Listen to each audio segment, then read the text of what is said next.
মুক্তিযুদ্ধ এমন একটা সংগ্রামের নাম যেটা করার সুযোগ সবার জীবনে আসে না, এবং সুযোগ আসলেও সবাই সেখানে অংশগ্রহণ করার সাহস বা যোগ্যতা রাখে না। আমাদের এই ৫৪ বছরের এই রাষ্ট্র সংগ্রাম, তারও আগের অনেক ২০০ বছরের সংগ্রাম আছে, কিন্তু এই ৫৪ বছরের সংগ্রামে আমরা দেখেছি আমাদের অবিস্মরণীয় সূচনা হচ্ছে আমাদের মহান মুক্তিযুদ্ধ, যেখানে অনেকেই যুদ্ধে গিয়েছেন, অনেকে যুদ্ধের সক্ষমতা থাকা সত্ত্বেও যান নাই, আবার অনেকে পাকিস্তানের স্বৈর শাসকদের বিরুদ্ধে সংগ্রামের সাথী হয়েও মুক্তিযুদ্ধকালীন সময় এসে আবার স্বৈর শাসকদের সহযাত্রী হয়েছেন। যেমনিভাবে আমরা বিগত আন্দোলনে দেখেছি যে আমাদের অনেক সাথীরা আমাদের রেস থেকে সরে পড়েছেন, এমন এমন লোকদেরকে রেস থেকে সরে পড়তে দেখেছি যারা আবার মুক্তিযুদ্ধের সংগ্রামও করেছেন। আপনারা সবাই জানেন, সবার পরিচিতদের একজন নাম বললে সবাই বুঝে ফেলবেন, জেনারেল ইব্রাহিম সাহেব। উনি আমাদের সাথে সংগ্রামের সাথী ছিলেন লম্বা সময় ধরে, কিন্তু শেষ মুহূর্তে এসে দম হারিয়ে ফেলেছেন এবং নাটকীয়ভাবে উনি মানে ফেসিবাদের এমপিত্ব গ্রহণ করেছেন অত্যন্ত লজ্জাজনক এবং নোংরা ভাবে, এবং ইতিহাস আজকে তাকে ভুলে যেতে বসেছে। প্রিয় ভাই ও বন্ধুগণ, সালাম ভাই সেরকম একজন মানুষ যিনি শুধু এই রাষ্ট্রের স্বাধীনতার জন্য সংগ্রাম করেন নাই, ওরকম মুক্তিযোদ্ধারা যারা সুবিধাবাদী ছিলেন তাদের কাতারেও সামিল হন নাই, বরং নিজের সর্বস্ব বিলিয়ে উনি সংগ্রাম করেছেন। ফলে আজকে সালাম ভাই হয়ে উঠেছেন আমাদের জন্য একজন পথ প্রদর্শক। তাকে নিয়ে আমরা আলোচনা করছি, তার জীবন থেকে আমরা শিখছি, এবং আমাদের জীবনের প্রত্যেক পরতে পরতে আমরা তার উপস্থিতিকে মূল্যায়ন করব এবং গুরুত্ব দিব। এটাই জীবনের সার্থকতা, এবং আমরা চেষ্টা করব নিজের জীবন অর্জন আমরা করলাম, এতগুলো প্রাণের বিনিময়, এত রক্তের দান, 1 বছর যেতে না যেতেই আমাদের মধ্যে আশঙ্কা, আমাদের মধ্যে একটা ভয় বা আমাদের মধ্যে একটা দ্বিধা তৈরি হয়েছে, আমাদের রক্তটা বৃথা যাবে কিনা, বা আমাদের এই জীবন দানটা কেবলই একটা ক্ষমতার পরিবর্তন কিনা, কেবলই একটা রেজিম চেঞ্জ কিনা, নাকি ভিন্ন কিছু। আমাদের মুক্তিযুদ্ধের খুব অল্প সময় পরে আমরা দেখলাম আমরা বিভক্ত হয়ে গিয়েছিলাম।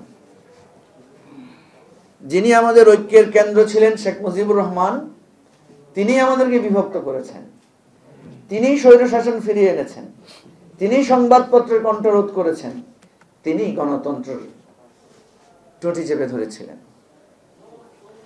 আজকে কেন যেন মনে হচ্ছে ইতিহাস কি আমরা সেই জায়গায় যাচ্ছি।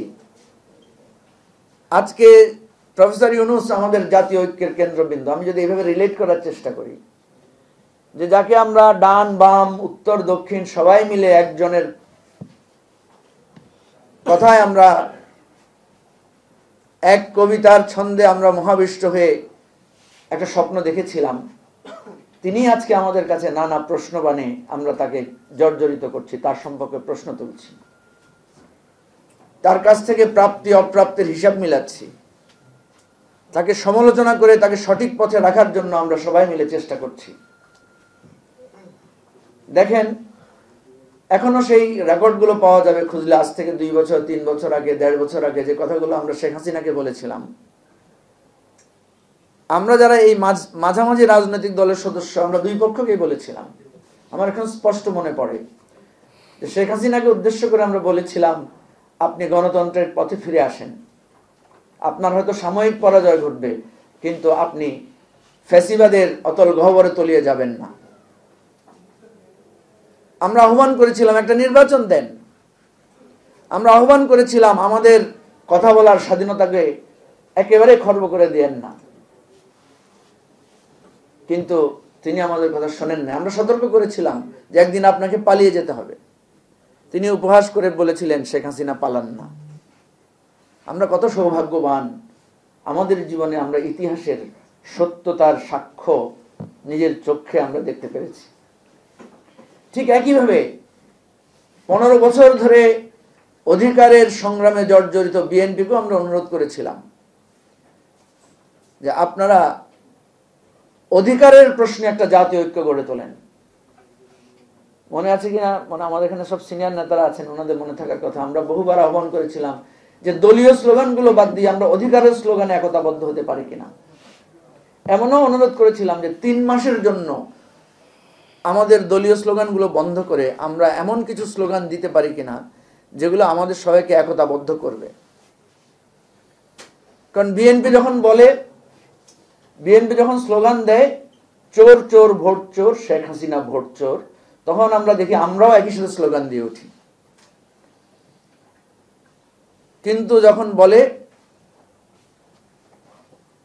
জি ইয়া খালেদা, তখন আমাদের কণ্ঠটা বন্ধ হয়ে যায়, কারণ ওই স্লোগানের সাথে তো আমি একমত না, সেটা তো একটা দলীয় স্লোগান।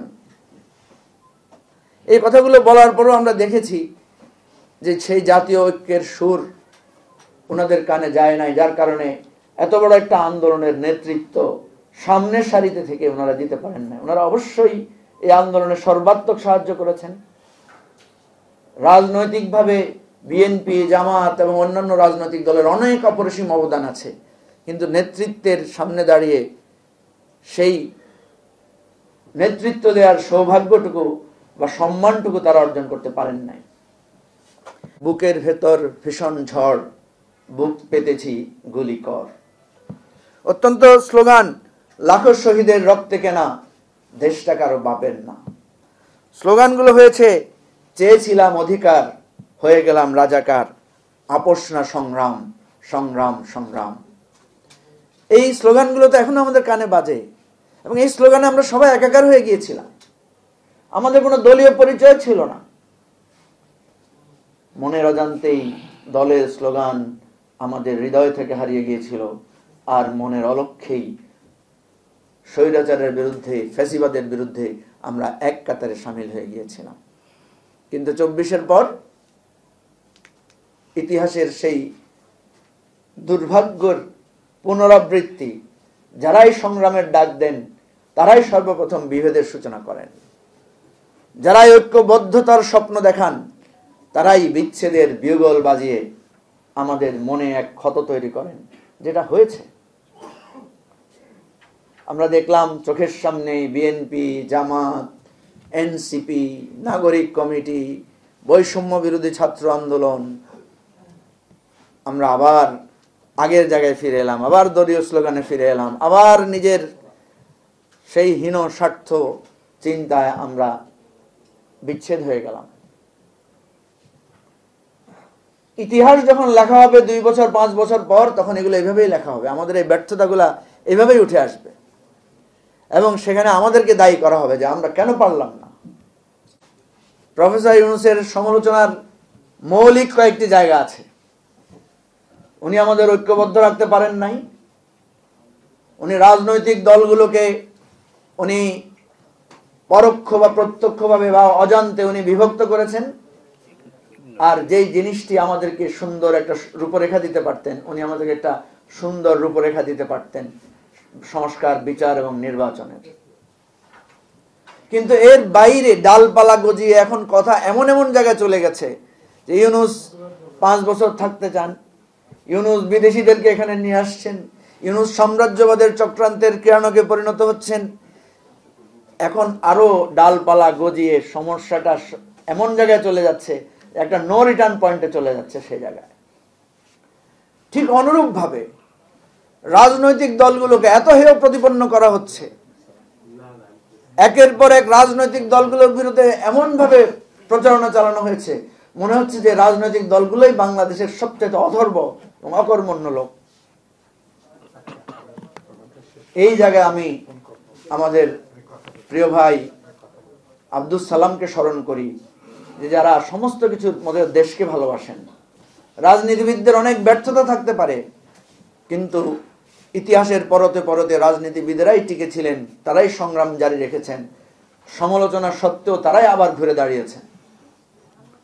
সুতরাং আজকে যে সামগ্রিক ব্যর্থতার দিকে আমরা যাচ্ছি তিল তিল করে, প্রতিদিন একটু একটু করে, এখনো সময় আছে ঘুরে দাঁড়ানোর, এখনো সময় আছে বিবেককে প্রশ্ন করে আবার ফিরে সেই স্লোগানগুলো আঁকড়ে ধরার।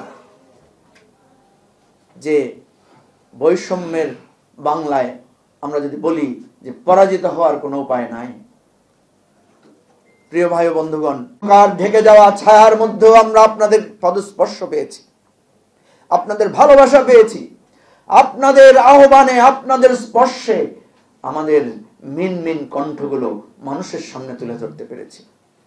সুতরাং আজকে শুধু রাজনীতিবিদ আর সরকার বা এনসিপি বা বিএনপি এই বিভক্তির মধ্যে না থেকে আমি আজকে আব্দুস সালাম ভাইয়ের সম্মানে এখান থেকে বলবো যে আমাদেরকে আবার একটা বৃহত্তর ঐক্যের স্বপ্ন দেখতে হবে।